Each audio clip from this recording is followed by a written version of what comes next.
आज बड़ा दिन है। आज 3 बजे चुनाव आयोग की प्रेस कॉन्फ्रेंस होने जा रही है। 2 राज्यों पर नजर है, हरियाणा और जम्मू कश्मीर।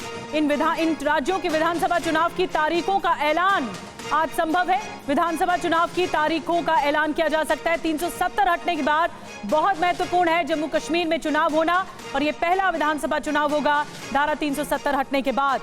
तो दोपहर 3 बजे का वक्त बताया जा रहा है। ये इसी वक्त के अनुसार चुनाव आयोग प्रेस कॉन्फ्रेंस करने वाला है और आज तारीखों का ऐलान, इसकी घोषणा की जा सकती है।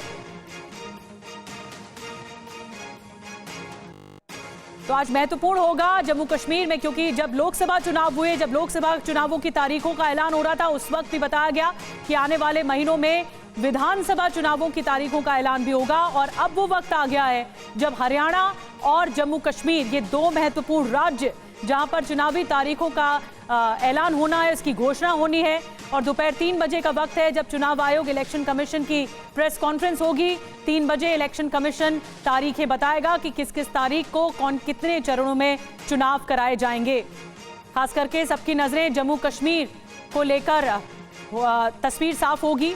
हमारे साथ इस वक्त हमारे सहयोगी जुड़ चुके हैं। कुमार विक्रांत इस वक्त चुनाव आयोग से हमारे साथ जुड़ रहे हैं। अंकित भट्ट हमारे साथ जम्मू कश्मीर से इस वक्त हमें ज्वाइन कर रहे हैं। मोहित मल्होत्रा हमारे साथ हरियाणा से ज्वाइन कर रहे हैं। सबसे पहले कुमार, आपके पास आ रही हूं क्योंकि इंतजार की घड़ियां खत्म हो रही हैं और आज 3 बजे चुनाव आयोग तारीखों का ऐलान करने जा रहा है। क्या कुछ महत्वपूर्ण बातें हो सकती हैं? कितने चरणों में चुनाव हो सकता है?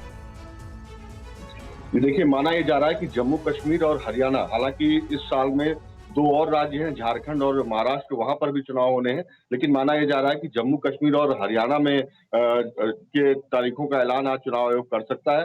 हरियाणा में माना जा रहा है कि शायद एक ही चरण में तारीखों का ऐलान हो, एक ही चरण में चुनाव हो। वहीं जम्मू कश्मीर में एक से ज्यादा चरण हो सकते हैं। इसके लिए हमको 3 बजे की प्रेस कॉन्फ्रेंस का इंतजार करना होगा। लेकिन बहुत बहुत महत्वपूर्ण है कि धारा 370 हटने के बाद जम्मू कश्मीर में चुनाव होने जा रहे हैं।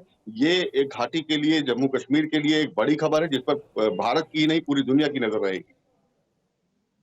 जी बिल्कुल। और देखिए, इस बीच हमारे साथ कुमार विक्रांत, आप बने रहिए। अंकित भट्ट का हम रुख करते हैं जो जम्मू कश्मीर से इस वक्त हमारे साथ लाइव हैं। अंकित, देखिए 2019 में जब से धारा 370 को हटाया गया था, इसके बाद से ही और जब से केंद्र शासित प्रदेश बनाया गया जम्मू कश्मीर को, लगातार चुनाव की मांग और इसके साथ साथ राज्य का दर्जा वापस देने की मांग हो रही थी। कैसी सियासी हलचल वहां पर आपको नजर आ रही है? ऐसी खबर जब आ रही है कि आज 3 बजे के आसपास चुनाव की तारीखों का ऐलान हो सकता है। देखिए, लगातार अब सियासी हलचल जो है वो तेज हुई है, क्योंकि उम्मीद जताई जा रही है कि आज चुनाव आयोग जो है जम्मू कश्मीर के चुनाव को लेकर चुनाव की तारीख को लेकर घोषणा करेगी।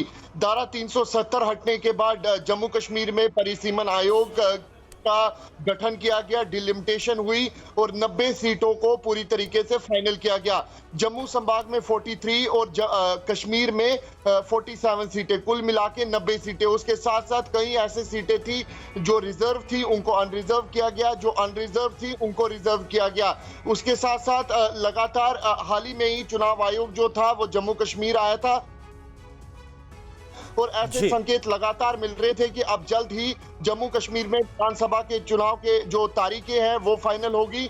और आज उम्मीद जताई जा रही है कि आज इलेक्शन कमीशन जो है जम्मू कश्मीर के विधानसभा को लेकर बड़ा ऐलान जो है खास तौर पे सीटों को लेकर करेगा। जो सूत्र है वो ये भी बता रहे हैं कि 4 से 6 चरणों में ये चुनाव होगा। सबसे पहले जो पहला चरण होगा वो अपर रीचेस में होगा, चाहे वो कश्मीर संभाग के अपर रीचेस हो या जम्मू संभाग के, जहां पे भारी बर्फबारी पड़ती है। वहीं सूत्रों से ये भी जानकारी मिल रही है कि जल्द ही जो चुनाव के फेजेस है वो 4 से 6 के बीच में हो सकते हैं। बिल्कुल अंकित, बड़ी बात आप कह रहे हैं कि 4 से 6 चरणों में जम्मू कश्मीर में चुनाव कराए जा सकते हैं और सबसे ज्यादा जो संवेदनशील इलाके हैं वहां पर ज्यादा चरण हो सकते हैं, जैसा कि अंकित जानकारी दे रहे थे। हमारे साथ इरफान कुरैशी भी जुड़ चुके हैं। इरफान, बहुत महत्वपूर्ण है क्योंकि 2019 के बाद 5 साल हो चुके हैं, धारा 370 हटे, उसके बाद कश्मीर की फिजा बदली है, जम्मू की फिजा बदली है, लेकिन हाल के दिनों में आतंकवादी अटैक भी हुए हैं। अब ये देखना होगा कि क्योंकि लोकसभा चुनाव में अच्छा वोटर टर्नआउट रहा मतदाताओं का, तो अब क्या विधानसभा चुनाव की उम्मीद है और लोग क्या कह रहे हैं? देखिए, बिल्कुल साफ तौर पर जिस तरह मेरे सहयोगी ने भी आपसे कहा कि जब ईसीआई का टीम जम्मू कश्मीर के 2 दिन के दौरे पर था और इससे पहले मार्च में भी वो यहाँ पर रिव्यू करने के लिए आए थे। तो लगातार ये तमाम चीज़ें टटोलने का उनका प्रयास था, खासतौर पर जो सुरक्षा कारणों की वजह से जो स्थिति यहाँ पर पैदा हुई थी वो एक बड़ा कंसर्न था। उसके चलते वो तमाम सियासी दलों से मिले, सिविल प्रशासन के लोगों से मिले, जम्मू कश्मीर पुलिस से मिले, सेना के लोगों से भी उनका वार्तालाप हुआ। तो उसके बाद कहीं ना कहीं ये पूरा असेसमेंट किया गया और उन्होंने साफ तौर पर, मैंने खुद भी सवाल पूछा था और उनका जवाब था कि अब दिल्ली पहुंचकर कुछ दिनों में घोषणा करेंगे जम्मू कश्मीर के हवाले से।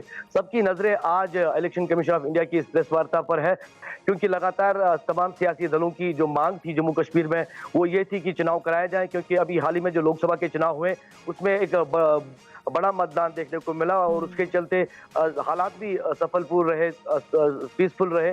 तो असेंबली चुनाव को लेकर ये मांग लगातार बढ़ती हुई दिख रही थी। चूंकि ये भी पहले बताया जा रहा था कि जो अमरनाथ यात्रा है वो मुकम्मल होगी कुछ दिनों में, तो उसके बाद चुनाव की घोषणा हो सकती है। तो कहीं ना कहीं फिलहाल उसी और ये पूरा मामला देखते जाते हुए दिख रहा है कि अमरनाथ यात्रा मुकम्मल होते ही जम्मू कश्मीर में उसी के आसपास चुनावों के शेड्यूल घोषित किए जाएंगे। तो कहीं ना कहीं एक बड़ी पहल काफी, बिल्कुल ये पहले से काफी चर्चा जोरों पर थे इरफान की लोकसभा के बाद जल्द ही विधानसभा चुनाव का शेड्यूल भी सामने आएगा और अब आज 3 बजे दोपहर 3 बजे प्रेस कॉन्फ्रेंस में ऐलान हो सकता है, जो खबर आ रही है। और देखिए हरियाणा पर बात कर लेते हैं, मोहित मल्होत्रा इस वक्त हमारे साथ जुड़े हैं। हरियाणा की 90 सीटें हैं मोहित मल्होत्रा, और पिछले हफ्ते जम्मू कश्मीर के साथ साथ हरियाणा का दौरा भी किया गया था चुनाव आयोग की टीम की तरफ से। क्या जानकारी, क्या खबर?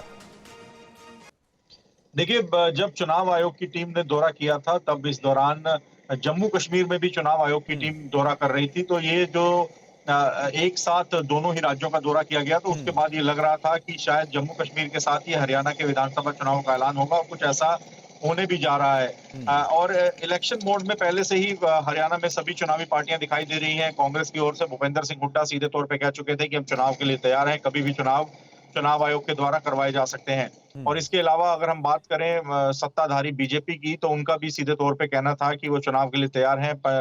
जो हरियाणा के मुख्यमंत्री हैं नायब सिंह सैनी, वो लगातार इलेक्शन मोड में थे, एक के बाद एक बड़े चुनावी ऐलान कर रहे थे। तो राजनीतिक पार्टियों को भी अंदाजा था कि चुनाव आयोग जल्द ही चुनाव का ऐलान कर सकता है। इसी वजह से सभी राजनीतिक पार्टियां दावा कर रही थी कि वो चुनाव के लिए तैयार हैं।